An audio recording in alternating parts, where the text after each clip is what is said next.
देख रहे हैं सिटी न्यूज मुजफ्फरपुर और मैं हूं आपके साथ प्रियांशा सिंह। खबरों की ओर बढ़ने से पहले आइए नजर डालते हैं आज के मुख्य समाचार पर। आंशिक लॉकडाउन के पहले दिन लोग काफी जागरूक दिखे। बाजारों में सभी दुकानें स्वतः बंद नजर आई। धर्मशाला चौक स्थित पान मंडी मोहल्ले के एक घर में नागिन और उसके 21 बच्चे निकलने से पूरे इलाके में मची हड़कंप। और जिले में बढ़ते कोरोना संक्रमण के मामले के बावजूद सब्जी बाजारों में आम लोग बरत रहे हैं लापरवाही। ये थे आज के मुख्य समाचार और अब खबरें विस्तार से। 2 दिवसीय आंशिक लॉकडाउन के पहले दिन बाजारों में दिन भर पसरा रहा सन्नाटा। आम दुकानदार स्वतः अपनी दुकानें बंद रखी। आम लोगों ने भी अपने आप को घरों में किया लॉक। कोरोना संक्रमण के बढ़ते मामलों को देखते हुए जिला प्रशासन ने 2 दिवसीय आंशिक लॉकडाउन लगाया गया है। शनिवार और रविवार को बाजार बंद रहेगा, जिसके पहले दिन व्यवसायियों ने स्वेच्छा से अपनी दुकानें बंद रखी। सिर्फ दवा दुकानें खुली रही, जिसकी इजाजत जिला प्रशासन ने दे रखी है। दवा दुकान और अति आवश्यक चीजों की दुकानों को इस 2 दिवसीय आंशिक लॉकडाउन में छूट दी गई है। दवा दुकानदारों ने जिला प्रशासन के इस निर्णय पर हर्ष जताते हुए इसे अच्छी पहल बताई। ये पहले के मुकाबले अच्छा हुआ है। पहले जो है भैया मास्क लोग कम लगा रहा था, लेकिन जब से प्रशासन की कार्रवाई हुई है, यहाँ पे फाइन वगैरह जुर्माना वगैरह लग रहा है, उसके बाद से जो है उसमें भी सुधार हुआ। मामला बढ़ रहा है तो बंद भी होना चाहिए, लॉकडाउन बढ़ना चाहिए। वहीं कुछ दुकानदारों ने इसे और बढ़ाने की बात कही। जिस प्रकार से जिला में कोरोना संक्रमितों की संख्या में इजाफा हो रहा है, उन्होंने अल्टरनेट व्यवस्था करते हुए एक दिन बीच कर दुकानें बंद करवाने की मांग जिला प्रशासन से कर दी। दिन बहुत कम है, ये ज़्यादा बढ़ना चाहिए। जिस तरह से कोरोना का पॉजिटिव सामने आ रहा है, उस तरह से जिला प्रशासन 2 दिन करके ये रहनी चाहिए और जिनमें जो आम पब्लिक लोग चल रहे हैं उनको भी मदद करना चाहिए। और पब्लिक लोग बहुत अभी भी मास्क लगा के नहीं चल रहे, जैसा हमने देखा। ऐसे करके अब फिर उतार देते हैं, ऐसे गले में लटका लेते हैं, वो गलत है। तो पूरा कंप्लीट लगाना चाहिए। वहीं हमारे संवाददाता संदीप ने सरैयागंज टावर चौक पर आम लोगों से इस आंशिक लॉकडाउन पर प्रतिक्रिया ली। तो आइए आपको लिए चलते हैं संदीप के पास। तो संदीप बताएं, क्या हाल है शहर का पहले दिन इस आंशिक लॉकडाउन में? बढ़ते कोरोना संक्रमण को देखते हुए जिले में अब कुल 9 जगहों को कंटेनमेंट जोन घोषित कर दिया गया है। लोगों के भीतर धीरे धीरे ये डर बढ़ता ही जा रहा है कि कोरोना संक्रमण जिले में पैर पसार रहा है, जिसको लेकर अब लोगों की एक मांग उठ रही है कि शहर को दोबारा से लॉकडाउन कर दिया जाए। हम मौजूद है सरैयागंज टावर चौक पर। यहाँ पे हम आम लोगों से जानना चाहते हैं कि वो क्या चाहते हैं, जिले में लॉकडाउन लगाया जाए या नहीं। जो अभी जिले की स्थिति है, क्या चाह रहे हैं आप, लॉकडाउन लगाया जाए या क्या किया जाए? प्रशासन को लॉकडाउन कर देना चाहिए। यहाँ दिन पर दिन स्थिति खराब होती जा रही है। हम प्रशासन से यही मांग करेंगे कि शहर में जैसे पटना में लॉकडाउन लगा हुआ है, वैसे शहर में लगा देना चाहिए। तो जैसा कि आपने सुना, लोग चाह रहे हैं कि जिस प्रकार पटना में लॉकडाउन लगा है, वैसे मुजफ्फरपुर ज़िले में भी लॉकडाउन लगा दिया जाए। ये तो एक स्टूडेंट ने हमें बताया। यहाँ पे मौजूद हैं, दुकान चलाते हैं अपनी। यहाँ पे आप, डर लगता है आप कोरोना से? डर लगता है। क्या चाहते हैं, लॉकडाउन लगाया जाए? लॉकडाउन होना चाहिए। स्थिति ये है कि अब दूसरा जो व्यक्ति जिनसे हमने अभी बात की, वो भी चाहते हैं कि ज़िले में लॉकडाउन लगाया जाए। और बात करते हैं और जानते हैं कि ज़िले में क्या होना चाहिए, क्या नहीं होना चाहिए। क्या लगता है, यहाँ पे लॉकडाउन लग जाना चाहिए? अब ना, लॉकडाउन तो नहीं लगना चाहिए। अब क्यों नहीं लगना चाहिए? लॉकडाउन चलेगा तो लोग खाएगा पिएगा कैसे? भूखे मर जाएगा लोग। बार लॉकडाउन लगेगा तो कहीं ना कहीं आजीविका एक कारण है जो लोग अभी भी नहीं चाह रहे हैं कि लॉकडाउन लगे। जिस प्रकार की स्थिति बन रही है, क्या हो गया, आगे क्या करना चाहिए। 9 जगहों को कंटेनमेंट जोन बना दिया गया है। क्या यहाँ के लोग अभी भी सोशल डिस्टेंसिंग का पालन कर रहे हैं? अभी तो रोड पर बेझिझक लोग घूम रहे हैं। जिला प्रशासन के आह्वान है कि 2 दिन का लॉकडाउन रहेगा, लेकिन बाजार में दिख नहीं रहा है, सिर्फ दुकानें बंद है, लेकिन जो हलचल है बरकरार है। इस पर देखना होगा प्रशासन को, इस पर कार्रवाई करनी चाहिए। मास्क का उपयोग करते हुए लोग नजर आ रहे हैं अभी भी आपको? कुछ लोग हैं जो बात नहीं मान रहे हैं, कोरोना वीर समझ रहे हैं अपने आप को, उनको समझना होगा। बात बाकी अब आदमी समझ गया है इस महामारी को, तो बहुत आदमी पहन के भी चलने लगे हैं। जो ज़रूरी चीज़ें बताई गई हैं, मास्क पहनिए, सोशल डिस्टेंसिंग का पालन कीजिए, उसका पालन अभी भी कई लोग करते हुए नज़र नहीं आ रहे हैं, जिसके कारण ज़िले की ये स्थिति है कि 9 जगहों को कंटेनमेंट जोन में परिवर्तित कर दिया गया है। इसके बावजूद शहरवासी हैं कि मानने का नाम नहीं ले रहे हैं। 50% लोगों ने चाहा कि ज़िले को लॉकडाउन कर दिया जाए और 50% लोगों की मजबूरी भी है कि आजीविका पे असर पड़ेगा, खाने के लिए भी नहीं है। लॉकडाउन का असर उनकी जीवन यापन की जो ज़रूरतें थी उस पर भी पड़ी हैं। तो मामला अभी 50-50 पे है और सोमवार को इसे लेकर जिला प्रशासन एक व्यापक तौर पे बैठक करने जा रही है कि पटना की तरह क्या मुजफ्फरपुर ज़िले में भी लॉकडाउन लगा दिया जाए। अपने सहयोगी विकास के साथ मैं संदीप कुमार, सिटी न्यूज़, मुजफ्फरपुर। धर्मशाला पान मंडी मोहल्ले के एक घर के सीढ़ी के नीचे नागिन समेत उसके 22 बच्चे निकलने से पूरे इलाके में सनसनी फैल गई। मौके पर वन विभाग की टीम पहुंचकर सभी सांपों को पकड़ने में सफल रही।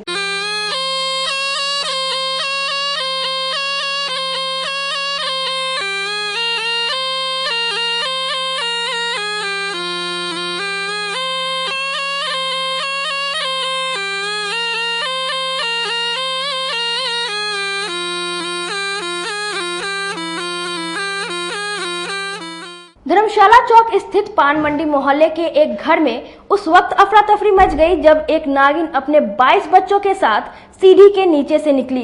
घर में रहने वाले लोगों की नजर जैसे ही इन सांपों पर पड़ी, वैसे ही घर के सभी सदस्य घर के बाहर निकल गए। सांपों की सूचना मिलते ही मोहल्ले के काफी लोग इकट्ठा हो गए।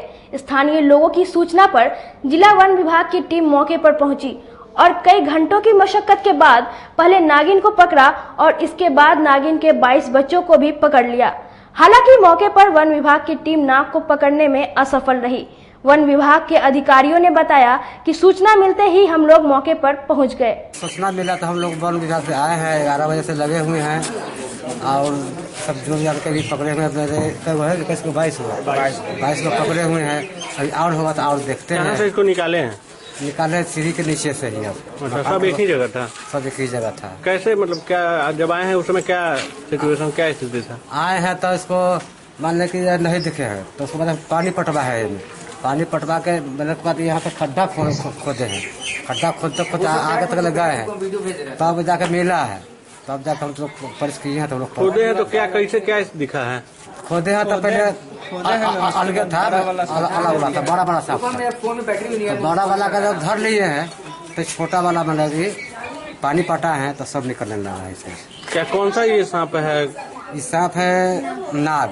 अच्छा, जैसे कि नाग होता, नाग है और खड़ाउन के दाग भी पति पड़े है। बड़ा वाला भी है? बड़ा वाला भी है। बड़ा वाला क्या हुआ है? एक है बड़ा वाला। अच्छा, उसके अलावा छोटा पकड़ा रहा है 22 में छोटा वाला। 22 में। हाँ। कोरोना वैश्विक महामारी और जल जमाव की परेशानी झेलने को मजबूर है बेला औद्योगिक क्षेत्र के उद्यमी। कई वर्षों से सरकारी उपेक्षा की मार झेल रहा है। देखिए ये रिपोर्ट। सरकारें बदलती चली गई और विकास के मुद्दों को लेकर बिहार की राजनीतिक पृष्ठभूमि भी बदलती चली गई। बिहार में लगातार विकास को लेकर नई लकीरें भी खींची गई, लेकिन बेला औद्योगिक क्षेत्र की तकदीर नहीं बदली। आज हम उसी बेला औद्योगिक क्षेत्र की तस्वीर दिखाने जा रहे हैं, जिसे जिले में रोजगार की तकदीर बदलने के लिए खोली गई थी। जिले की तस्वीर तो नहीं बदली, लेकिन यहाँ कल कारखाने खोलने वालों की जरूर तकदीर बदल गई। चलिए आप खुद देख लीजिए। हम बात कर रहे हैं बियाडा क्षेत्र के औद्योगिक क्षेत्र में हुए जल जमाव का, जहां उद्योगपति हो या काम करने वाले मजदूर, सभी को जल जमाव से हुए भीषण परेशानियों का सामना करना पड़ रहा है। जब जिले के उद्योग केंद्र का यह हाल है तो आप खुद सोच सकते हैं कि उद्योगपतियों की क्या हाल होगी तथा औद्योगिक क्षेत्र की क्या स्थिति होगी। जल जमाव से हुए परेशानी से अब संकट यह बन रहा है कि कहीं फैक्ट्री बंद न हो जाए, जिससे मजदूरों के रोजगार छीन जाने की भी शंका उत्पन्न हो सकती है। इसके समाधान के लिए जब बियाडा के विकास पदाधिकारी सौम्य वर्मा से पूछा गया, तब उन्होंने बताया कि कच्चे नाले होने से यह जल जमाव की परेशानी उत्पन्न हो रही है।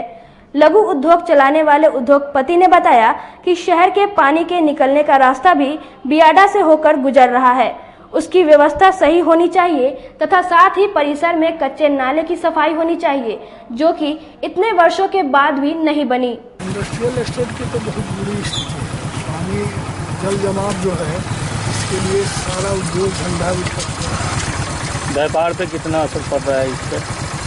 व्यापार तो करीब टोटल ऐसे लॉकडाउन और पानी दोनों मिला के जो है ना, करीब पूरा व्यापार को चौपट हो चुका है। निकासी की कोई व्यवस्था है यहाँ पे? निकासी की व्यवस्था शुरू में हुई थी, इधर तो कुछ हुई नहीं। अभी स्थिति यही है, हर बार की वर्षा में यही स्थिति रहती है।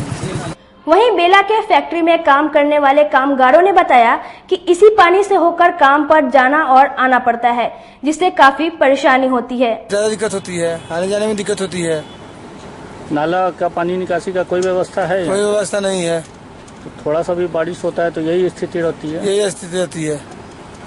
किस प्रकार फिर आना जाना होता है आप लोग का? इसी में हेल्प कर जाते हैं? हेल्प के आते हैं।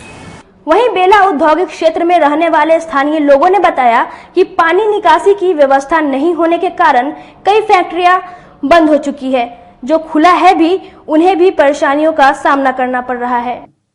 अभी जो देख रहे सिचुएशन, बरसात की समय है, मौसम जो खराब है, अभी मानसून का शुरुआत भी नहीं हुआ है, बहुत कम मात्रा में भी बारिश हुई है। हल्के बारिश में थोड़ा सा जब बारिश होता है तो मोती झील, कल्याणी सब में जल जमाव लग जाता है, और थोड़ा बारिश 2 दिन हुआ है। आप देखेंगे कि बेला इंडस्ट्री में इतना पानी बढ़ गया है कि मजदूर को आना जाना मुश्किल हो गया हुआ है। और ये कोई नहीं है, ये विगत कई सालों से लगातार इस तरीके से हो रहा है, लेकिन हमारे नगर विकास मंत्री का इस पर कोई ध्यान नहीं है। वर्तमान सरकार इंडस्ट्री एक तो लगा नहीं रही है, जो इंडस्ट्री है उसके खुद के हालत पे छोड़ दिया गया है। इंडस्ट्री में इतना पानी लगा हुआ है कि हमारे मजदूर लगातार परेशान हो रहे हैं, तबाह हो रहे हैं, वहां पर जा नहीं रहे हैं, जिस कारण उसके घर में भूखमरी की स्थिति हो रही है।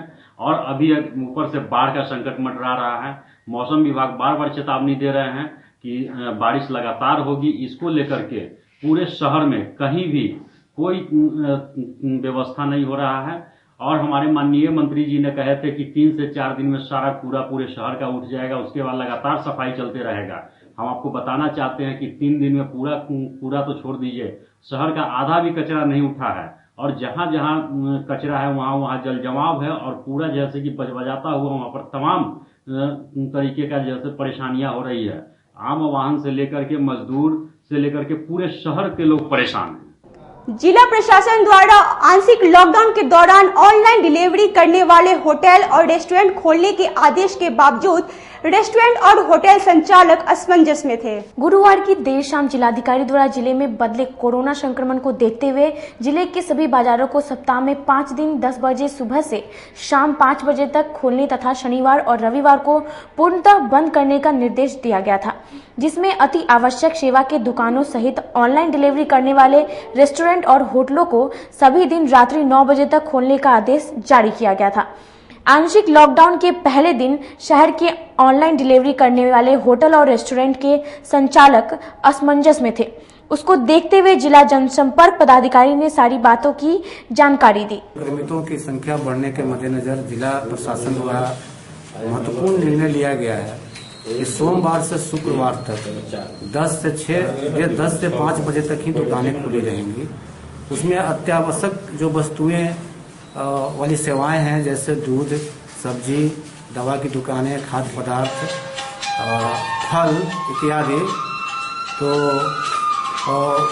वो अपनी सेवा दे सकेंगे। वो इस आदेश के जद में नहीं आते हैं। इसके बाद शनिवार को और रविवार को पूर्णतः सारे व्यावसायिक प्रतिष्ठानें बंद रहेंगी, अत्यावश्यक वस्तुओं वाली सेवाओं को छोड़कर। यही आदेश हुआ है। अच्छा सर, ये एक अखबारों द्वारा छापा जा रहा है कि होटल और रेस्टोरेंट, ये क्या, थोड़ा सा क्लियर कर दीजिए। देखिए, होटल और रेस्टोरेंट जो होम डिलीवरी के सेवा अपने ऑनलाइन सेवा जिनके पास उपलब्ध है, तो वैसे होटल संचालकों और प्रतिष्ठानों या रेस्टोरेंट को जो होम डिलीवरी के सेवा उपलब्ध कराते हैं कस्टमर को, उनको 9 बजे रात तक खोलने का निर्देश है, जैसा कि अनुमंडल पूर्वी ने भी बताया इस बात को। बात बाकी जो छोटे मोटे मिठाई के दुकान या छोटे मोटे रेस्टोरेंट है, उनको होम डिलीवरी अगर वो नहीं कर सकते हैं तो उनको खोलने का आदेश नहीं दिया गया। अच्छा, इसके अलावा सर बड़े होटलों में भी लोग बैठा कर खाना खिलाते, इसको लेकर क्या? तो बड़े बड़े होटल में बैठा के खाना खिलाने पर पाबंदी है, वो सिर्फ होम डिलीवरी की सेवा ही मुहैया करा। अगर ऐसे करते हुए पाए गए तो उसको संज्ञान लिया जाएगा। मुजफ्फरपुर सांसद द्वारा वादे किए जाने के 6 वर्ष बीत जाने के बाद भी कटरा प्रखंड चचरी पुल से मुक्त नहीं हो पाई। देखिए ये रिपोर्ट। आजादी के 72 वर्षों के बाद भी कटरा प्रखंड के 13 गांव चचरी के पुल से आजाद नहीं हो पाए हैं। इन 13 गांवों को चचरी से मुक्ति के नाम पर सिर्फ और सिर्फ आश्वासन मिलता है। बागमती की विभीषिका झेलता यह प्रखंड हर वर्ष वर्षा के मौसम में प्रखंड मुख्यालय से कट जाता है। ग्रामीण बाढ़ के कारण पलायन को मजबूर होते हैं। 6 वर्ष के अपने शासन काल में सांसद अजय निषाद ने अपने पहले कार्यकाल में ही कटरा वासियों को चचरी से मुक्ति दिलाने का वादा किया था, परंतु आज 6 वर्ष बाद भी स्थिति जस की तस है। दुनिया चांद पर चली गई, परंतु कटरा वासी आज भी चचरी पर चल रहे हैं। कहने वाले सांसद अजय निषाद ने अपने वादे को लेकर सिटी न्यूज संवाददाता संदीप से खास बातचीत की। आइए आपको सुनाते हैं जब उन्हें उनके वादे की याद दिलाई गई तो उन्होंने क्या कहा। पूरा कटरा प्रखंड में लगभग 12-13 चचरी पुल है।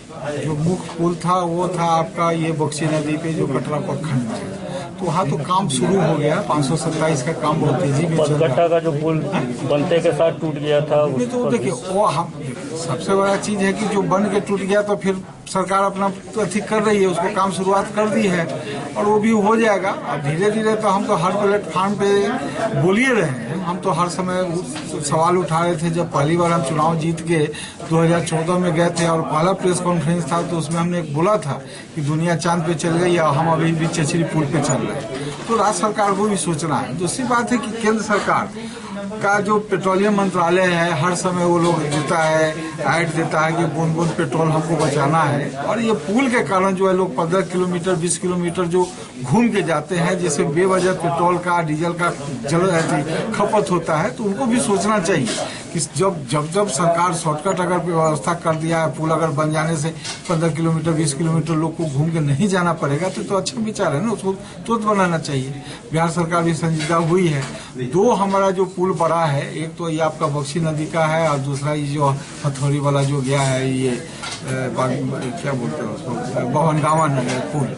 वो दोनों पुल अगर हो जाता है तो कटरा आप और जो है आधे घंटे में आप पहुंच जाइएगा। इधर से घुसिएगा, उधर से निकलिएगा। अभी जो छोटा है जो एक पंचायत को जोड़ता है तो वहाँ पर थोड़ा सा समय लगेगा। अभी जो स्थिति है, फिर से 35 गाँव का मुख्यालय से संपर्क टूट चुका है। जी जी, अगर ये पुल बन जाते हैं तो वो थोड़ा सा साल की समस्या का निदान तो होगा। देखिए, हम तो लगातार हर प्लेटफॉर्म पर प्रयास कर रहे हैं और करते भी रहेंगे और उसका नतीजा भी आ रहा है। थोड़ा सा धैर्य रखिए। पहले के औराई का तुलना 20 साल पहले का कीजिएगा और अभी का कीजिएगा तो आपको बहुत फर्क पड़ेगा। महेश्वर लक्ष्मी मेमोरियल फाउंडेशन की ओर से सदर अस्पताल में कोरोना योद्धाओं के बीच पीपीई किट का वितरण किया गया। शनिवार को सदर अस्पताल में माहेश्वरी लक्ष्मी मेमोरियल फाउंडेशन के सदस्यों ने पीपीई किट और मास्क जिला स्वास्थ्य समिति के सदस्यों को डोनेट किया। फाउंडेशन के संरक्षक राजा बाबू ने बताया कि कोरोना से लड़ने के लिए जब हमारे कोरोना योद्धा डॉक्टरों के पास पीपीई रहेगा तभी तो वह कोरोना से लड़ पाएंगे। इसी सोच को लेकर उन्होंने अपनी संस्था की ओर से 61 पीपीई और लगभग 1500 मास्क सदर अस्पताल में डॉक्टरों को डोनेट किया है। डॉक्टर, नर्स, कंपाउंडर को PP kit, mask, surgeon cap और भी कैप है जो दिया गया है कि इन लोगों को सुविधा हो सके और यह लोग इस बीमारी में जो लड़ रहे हैं, बीमारी का जो कर रहे हैं, या उन्हीं के लोगों के लिए ऊपर भगवान है, नीचे डॉक्टर भगवान है, भगवान का जो काम कर रहा है, इसी के लिए हम लोग समर्पित है। महेश्वर लक्ष्मी मेमोरियल फाउंडेशन की तरफ से फ्री में उपलब्ध कराया जा रहा है।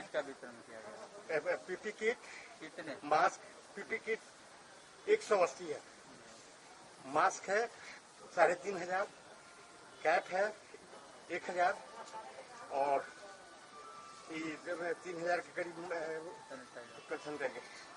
ये सब उपलब्ध कराया गया है कि डॉक्टर मेरा सेफ रहेंगे तो हम लोग भी सेफ रहेंगे।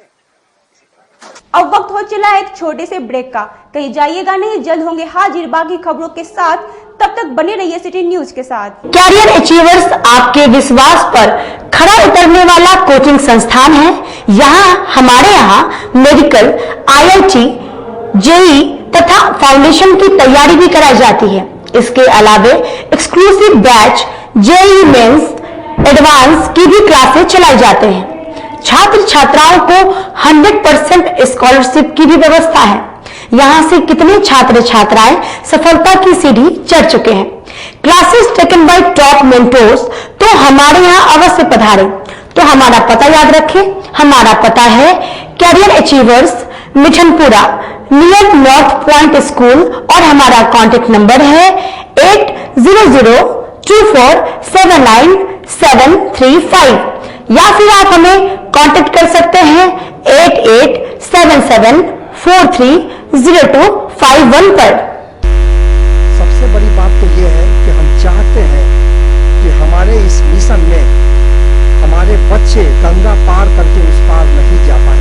यही नहीं, मिशन तो तब सक्सेसफुल होगा जब गंगा पार के बच्चे यहाँ एडमिशन लेने के लिए मार करेंगे। इसी आशा के साथ इंस्टीट्यूट तो हम लोग चला रहे हैं, अपने बच्चों को खुश करने की कोशिश कर रहे हैं। बच्चों को मैंने यही कहा है, तुम अपना समय दो, मैं तुम्हें आसमान की बुलंदियों पर पहुंचा दूंगा। मुजफ्फरपुर की शान और अपने कलाकृतियों से बॉलीवुड के स्टारों में अपनी पहचान बना चुका बाबा की दुकान लहठी भंडार पिछले 50 वर्षों से आपके पसंद का ख्याल रखती है। यहाँ से लाह की बहुरानी सेट बॉलीवुड की स्टार ऐश्वर्या राय ने अपनी शादी में पहनी थी। यहाँ से राजनीतिक गलियारों के नामचीन चेहरों की दुल्हन भी सजी थी। हमारे यहाँ शादी सेट, बहुरानी सेट, जयमाला सेट, लाह के फैंसी आइटम कुशल कारीगरों द्वारा निर्मित कराई जाती है। इसके अलावा चूड़ा सेट, कंप्यूटर चूड़ा, कुंदन चूड़ा, वाटरप्रूफ चूड़ा, चुंदरी 3 बुंदिया, बंग बंगरी, हिंगलू, पाक चूड़ा, जंगली चूड़ा का भी निर्माण अपने कारीगरों द्वारा कराती है। यही नहीं, लाह से बनी कान का टॉप्स, रिंग, नथ, गला का हार, मांग टीका, पेन स्टैंड, हाथी, बिछिया, ग्लास, करा भी बनाती है।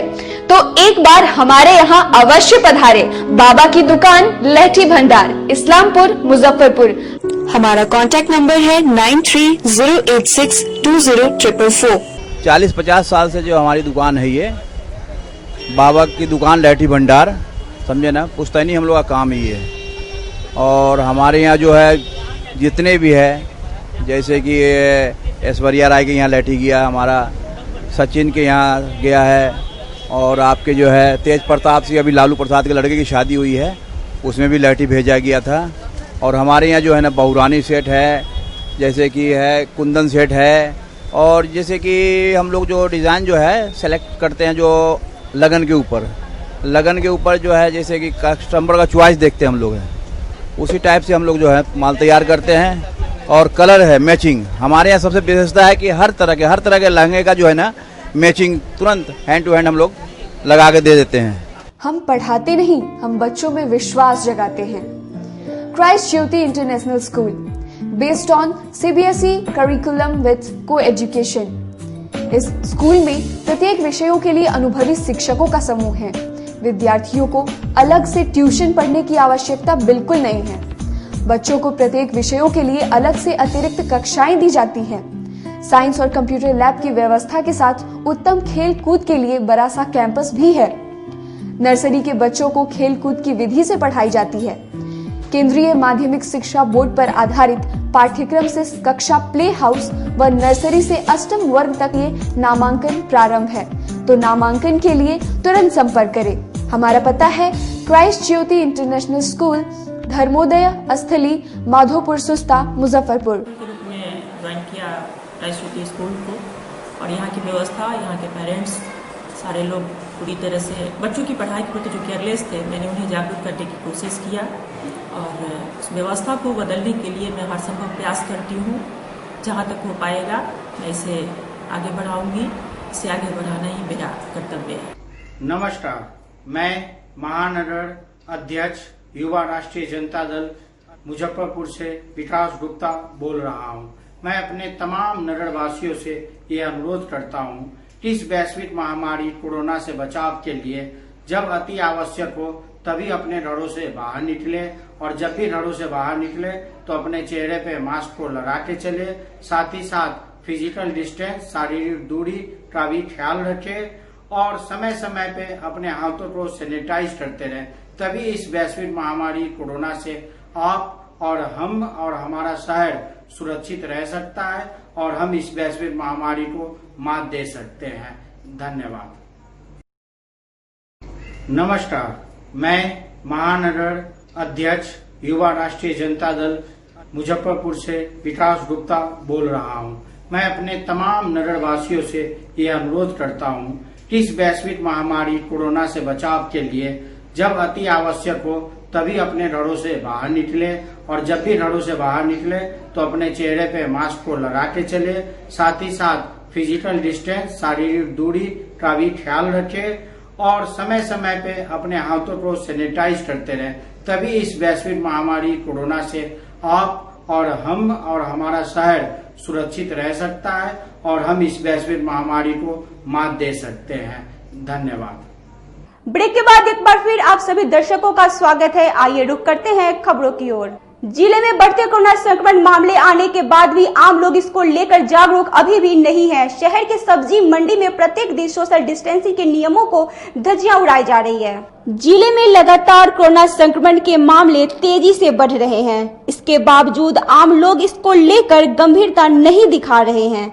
आंशिक लॉकडाउन के पहले दिन घिरनी पोखर सब्जी मंडी का नजारा देखने लायक था। यहाँ लोगों की काफी भीड़ लगी हुई थी और अधिकांश लोग मास्क नहीं लगाए हुए थे। यही नहीं, सोशल डिस्टेंसिंग का पालन भी नहीं करते दिखे।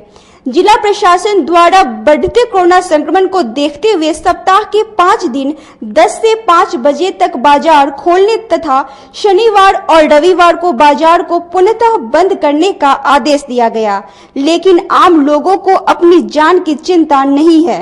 ये तस्वीर यही बता रही है। प्रधानमंत्री नरेंद्र मोदी के नेतृत्व में चलाई जा रही आत्मनिर्भर भारत अभियान की जानकारी आम लोगों को भाजपा जिलाध्यक्ष रंजन कुमार ने दी। भारत की आर्थिक व्यवस्था को मजबूत करने एवं आयात पर अपनी निर्भरता कम कर सशक्त भारत बनाने के उद्देश्य से प्रधानमंत्री मोदी के नेतृत्व में केंद्र सरकार द्वारा शुरू की गई आत्मनिर्भर भारत अभियान में आम लोग स्वयं खड़े हो सकते हैं। ये बात भाजपा जिला अध्यक्ष रंजन कुमार ने प्रेस वार्ता के दौरान कही।